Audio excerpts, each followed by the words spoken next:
मनीष जीवजंतु संघर्ष रोकने वन विभाग प्रयास। आज नंदनकानन में 100 अधिक उपकरण व्यवहार नहीं प्रशिक्षण दि जाएगी। 18टी वनखंड पर रैपिड रेस्पॉन्स टीम गठन कर वन विभाग 6 जन युवक और जड़े रेंजर टीम लीडर अच्छा। फोन आसबार घंटे रु 1.5 घंटा भितर टीम घटनास्थल में पहुंचब और ये समस्त उपकरण व्यवहार फल प्राणी को अधिक क्षति भी पहुंचब ना। मार्च सुधा ट्रेनिंग सारी एप्रिल 1 टीम काम कर। भुवनेश्वर उपकंठ गोड़ीबारी रे रैपिड रेस्पॉन्स टीम को थियोरी और नंदनकानन रे प्रैक्टिकल ट्रेनिंग दिया जाउछि।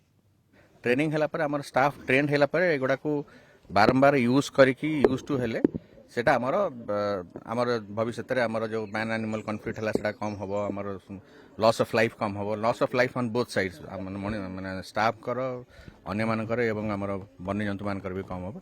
18टा फॉरेस्ट डिवीजन एभले सिलेक्ट कराई छै जोटा कि सेमानकर response time to any of the human animal conflict within 1 hour 1.5 hour पहुंचबे। प्रति यूनिट रे 6 रु 7 जन रहउछे। जणे रहबे लीडर जे कि हमर फॉरेस्टर के डेप्यूटी रेंजर रहबे आ ए माने ऑलमोस्ट हमर परमानेंट स्टाफ आ वाचर जो माने तांको एवरी ऑपरेशन पई के हमें एठी हार्डवेयर जो हार्डवेयर और सॉफ्टवेयर ट्रेनिंग दोछु आ दुटा एडवांस ट्रेनिंग भी अछि।